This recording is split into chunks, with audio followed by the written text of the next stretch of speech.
দিনের শুরুটা তো খুব সুন্দরভাবে হইছিল। কিন্তু দিনের প্রায় অর্ধেক সময়ে এসে এত বড় সমস্যায় পড়বো বাচ্চা-কাচ্চা নিয়ে কখনো ভাবি নাই। আজ হঠাৎ করে বেশ অনেকদিন পরে বাচ্চা-কাচ্চা নিয়ে অনেক বড় সমস্যায় পড়ছিলাম। যার কারণে প্রায় সারাদিন না খাইয়াই থাকা লাগতেছিল। তবে কি হয়েছিল, কেন হয়েছিল সবকিছু শেয়ার করব। শেষ পর্যন্ত ভিডিওটা দেখেন তাহলে অবশ্যই জানতে পারবেন যে কি সমস্যায় পড়ছিলাম আজকে। তবে আগে বলেন সবাই কেমন আছেন? আমি আশা রাখতেছি ভালোই আছেন। আমি বেশ ২-৩ দিন পরে একটা ব্লগ নিয়ে চলে আসলাম। অনেক ব্যস্ততার মধ্য দিয়ে যাচ্ছি, যার কারণে ঠিকমতো ব্লগ আপলোড দিতে পারতেছি। তবে প্রত্যেকদিন ব্লগ আপলোড দিতে না পারায় আমার ভীষণ পরিমাণে খারাপ লাগে। তো আসলে আমার বাসায় হঠাৎ করে মেহমান আসছে, যার কারণে ব্লগগুলো আপলোড দিতে পারতেছি না। আশা রাখতেছি এখন থেকে আবার প্রত্যেকদিন আপনাদের কাছে ব্লগ শেয়ার করতে পারবো। ঘুম থেকে উঠে গেছি, উঠেই হচ্ছে ব্রাশ-টাশ করে দিতেছি। আর মা তো আমার আগেই উঠছে, উঠে হচ্ছে রুম-টুম সবকিছু ঝাড়ু দিয়ে দিতেছে দেখলেনই। আমি এদিকে প্রথমে হচ্ছে ব্রাশটা নিয়ে একটু বেলকনিতে চলে আসলাম। আর ঘুম থেকে উঠে আমার বেলকনিটাতে একটু না বসলে আমার ভালোই লাগে না। কারণ আমার বেলকনিটা প্লাস হচ্ছে আমার বাহিরের পরিবেশ এত সুন্দর সবুজে সবুজে, সেজন্য আমার একটু বেলকনিতে বসে থাকতে ভালোই লাগে। এখন চলে আসলাম অনেকক্ষণ পরে, এখন প্রায় 9:30 বাজতে চলতেছে। আমার এই যে ছোট মেয়ে এখনো ঘুমে, তো ও যেহেতু ঘুমে বিছানাটা আমি গুছাইতে পারবো না, ভাবলাম আমি স্নান করে চলে আসি। কারণ আবার সৃষ্টি স্কুলে যাইতে হবে, সৃষ্টিকে আনতে হবে। আর ইদানিং বিছানাটা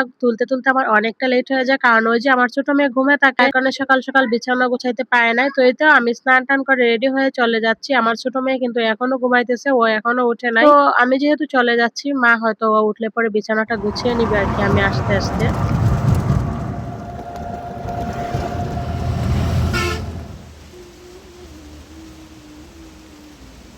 বাসায় আসছি অনেকক্ষণ আগে। তবে বাসায় আসার পরে আর আপনাদের সামনে আসি নাই। কারণ বাসায় এসে মনটা খারাপ হয়ে গেছে। বাসায় এসে দেখি গ্যাস নাই। যার কারণে খাওয়া-দাওয়া যা আছে সব বন্ধ। এখন বাজে বিকেল প্রায় 3:30, মাত্র গ্যাস আসছে। এই যে আমি রান্না বসাইছি। এখন হঠাৎ করে কি রান্না করব ভাবলাম যেকোনো সিদ্ধ কিছুই করি যাতে তাড়াতাড়ি হয়ে যাবে। এই তো এক চুলায় ভাত আর এক চুলায় আলু আর সিম সিদ্ধ করে নিতেছি। আলু আর সিম দিয়ে ভর্তা করব আর ভাত। অনেকে মনে করে আমরা যারা শহরে থাকি আমাদের জীবনটা খুবই সহজ, খুবই আরামদায়ক। আমাদের মধ্যে কোনো সমস্যাই নাই। কিন্তু আসলে যে জায়গায় থাকে সেই জায়গায় পরিস্থিতিটা খুবই ভালো করে বুঝতে পারে। আর উপর থেকে তো আসলে অনেক সময় অনেক কিছুই বোঝা যায় না। বাহির থেকে সবকিছু দেখতে সুন্দর মনে হয়, কিন্তু ভিতরটা আসলে যে পরিস্থিতিতে থাকে সেই বুঝে যে আসলে ভিতরটা কেমন। যাই হোক, মাঝে মধ্যে কিন্তু এই পরিস্থিতির সম্মুখীন হইতে হয়। তবে সবসময় তো আর শেয়ার করা হয় না। যেহেতু আমি আমার লাইফস্টাইলটা শেয়ার করি, যার কারণে এটা আপনাদের সাথে আজকে শেয়ার করতেছি। ওদিকে রান্না-বান্না বসিয়ে তো এদিকে চলে আসলাম আটাগুলো ডেলে নেওয়ার জন্য। ওর বাবা কালকে রাতে ৫ কেজির একটা আটার প্যাকেট নিয়ে আসছিল। এখানে রেখে দিছিলাম রাতে, আর আমি রিফিল করি নাই। এখন সকালে ঘুম থেকে উঠে দেখি আটার প্যাকেটটারে ইঁদুরে কেটে রাখছে একটু জায়গা। সেজন্য ভাবলাম যে না, আগে হচ্ছে আমি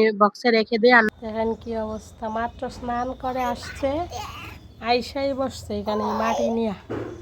আমরা রাত্রি তো ভালো, আমরা রাত্রি এগুলাতে ধরে না। এই যে পচা, এই পচায় স্নান করে আইসাই ধরে ফেলছে। ফাইনালি আলুগুলো সিদ্ধ হয়েছে, ভাতও হয়ে গেছে। এবার হচ্ছে আলুগুলো আমি মেখে নিব আর সিম ভর্তাটা করে নিব। পেটে কি পরিমাণে যে খিদা লাগছে কি বলবো। পাশ থেকে শুনছেনই মনে হয় আমার ছোট মেয়ে ভাতের জন্য কান্নাকাটি করতেছে যে ভাত দাও ভাত দাও। তো এই তো এখন হচ্ছে ঝটপট করে আলুগুলো মেখে সিম ভর্তাটা করে তিন মা মেয়ে মিলে খেয়ে নিব। আর ওর বাবা তো হচ্ছে সাইডে আছে, ওর বাবা আইসা পরে খাওয়া দাওয়া করবে। ভর্তা ভাত খাইয়া কাটায় নিলাম, এখন রাতে তো রান্না করতে হবে। যে এইদিকে আমি আলু আর চিচিঙ্গা কাইটা নিছি, ভাজি করব। এখানে হচ্ছে একটু পেঁয়াজ রসুন বের করে রাখছি, আর এই যে এটাতে দুধ আছে। বন্ধুরা এই যে দেখেন, এইদিকে তো চা বসিয়ে দিলাম, আর এদিকে দুধ চাল দিয়ে নিতেছি, ওদেরকে কমপ্লেন দেবে।